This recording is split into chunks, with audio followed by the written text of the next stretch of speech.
Hello everyone, this is Serious Trivia, and today we're continuing the third rebellion of Huainan, Let's Talk Lore series with episode 2, titled A Forced Rebellion. Before we get started, here's the answer to our trivia question from the end of our last episode, and be sure to stay tuned until the end of this episode for a brand new trivia question.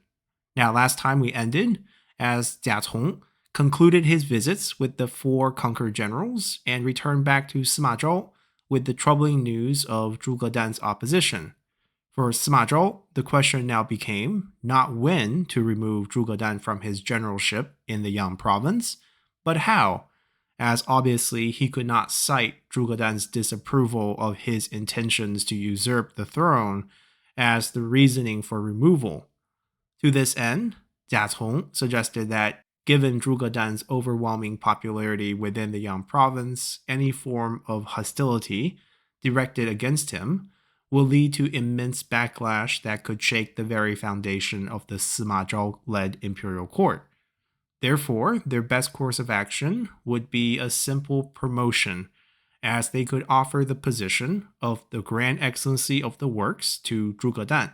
forcing him to hand over his command of the Yang province garrison troops to the current prefect, Yue Chen. And if Zhuge Dan obeys the summon and returns back to the capital to become the Grand Excellency, then he would become just a toothless dog that is all bark and no bite. And if he should disobey the summon and rebel on the spot, then he would become the usurper and the rebel who will lose support of the other Wei loyalists and the neutral parties of the imperial court. And thus, in early 257, Sima Zhao issued an imperial edict, appointing Zhuge Dan as the new Grand Excellency of the Works, while handing Zhuge Dan's current command of the Yang province troops over to General Yue Chen, who was at the time the prefect of the Yang province. Upon receiving this imperial edict, Zhuge Dan immediately knew something was amiss, as aside from his candid response to Jia Cong, he also clearly knew that the position of the Grand Excellency of the Works should not be going to him. The previous Grand Excellency of the Works was official Lu Yu, the 4th son of the famed late Han general and official Lu Zhi. And in October of 256 in the previous year, Lu Yu promptly submitted his resignation from the post on the basis of his advanced age and declining health. And in his resignation letter, he has suggested Wang Chang, who was the general who conquers the south and the official in charge of the Jin province, to become his replacement. So for months, the expectation had been that Wang Chang would receive this promotion. Add on the fact that Wang Chang was Zhuge Dan's senior and came from a more esteemed gentry clan, there was no reason whatsoever for Zhuge Dan to receive this promotion ahead of Wang Chang. Naturally, this meant that this promotion was not entirely genuine, or at the very least had a strong ulterior motive. Thinking back to how his friend, Xiahou Xuan, had previously been promoted out of his general who conquers the west position by Sima Yi, only to live under constant surveillance back inside the capital until his eventual death at the hands of Sima Shi, Zhuge Dan immediately made up his mind that he was not going to honor this imperial summon, and thus an open rebellion was his only choice forward. As the edict also has him handing over the command of the Yang province garrison forces to the prefect in Yue Chen, the first step of Zhuge Dan's forced rebellion was assembly of all his officers, as Zhuge Dan attempted to spin the imperial edict as a power grab attempt by the prefect Yue Chen, who in his thirst for power had lied to the imperial court in order to seize control of the Yang province garrison for himself. And thus, to stop Yue Chen and to stop the corrupt imperial court, Zhuge Dan asked his loyal officers to rally with him in defiance. Soon, a band of 700 troops under the command of Zhuge Dan charged onto the streets of Shouchun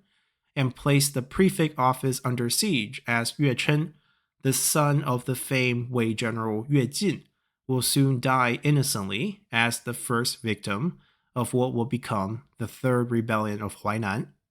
Of course, not all of Zhuge Dan's officers bought his spin on the imperial edict. Some officials, such as Zhuge Dan's own chief secretary in Xuanlong and retinue captain in Qinjie, who both spoke out against the attack on Yuechen, were soon executed, while lieutenants such as Pang Hui, who was the son of General Pang De, and Lieutenant Lu Fan, bravely fought their way out of Shouchun with their personal retinues before escaping back north to report Zhuge Dan's rebellion to the Wei imperial court. Now, after seizing control of the Yang province with the forceful killing of Yue Chen, Zhuge Dan's rebellion took a very different approach when compared to the two previous rebellions of Huainan. Both Wang Ling and Guan Qiujian rallied around the idea of the removal of Sima Yi and Sima Shi as regents in order to protect and preserve the dynastic powers of Cao Wei, as both saw themselves as Wei loyalists fighting against the power-hungry Sima clan. Zhuge Dan, on the other hand, rallied around the idea that the current Wei imperial court, under the control of Sima Zhao, was corrupt and incapable to its core, and thus, if they're not going to acknowledge him as a proper Wei general by trying to remove him with this promotion trick, then he would gladly become a Wu general and fight against this corruption of the Wei court with the help from the kingdom of Wu. This was a massive departure from the previous rebellions of Huainan, which were more or less internal civil wars for the kingdom of Wei, whereas Zhuge Dan straight up defected to Wu, as he would send his military advisor Wu Gang to meet with the Wu regent Sun Chen, along with his son Zhuge Liang and the sons of almost all his remaining officers to become political hostages inside the kingdom of Wu in exchange for their military aid. Overjoyed by the news of Zhuge Dan's rebellion and intentions to defect, Sun Chen and the kingdom of Wu immediately sent out a reinforcement army of 30,000 troops, led mainly by members of the Quan clan, headed by Quan Yi and Quan Duan, along with a few senior Wu generals such as Tang Zi and Wang Zuo, and of course, most importantly, the former Wei general Wen Qing, who had just defected to Wu after Guan Qiujian's failed rebellion. And we cite Wen Qing's importance here not because of his familiarity with the Yang province, as he was the previous prefect, but rather because of his personal grudge and rivalry with Zhuge Dan, which would eventually play a role in the later parts of this rebellion. Aside from giving Zhuge Dan military support, politically, Zhuge Dan was also named as the new Wu General of the Left Guards, Grand Excellency of the Masses, General of the Chariot, Governor of the Qing Province, and Marquis of Shouchun, in a laundry list of appointments to signify the importance of his defection.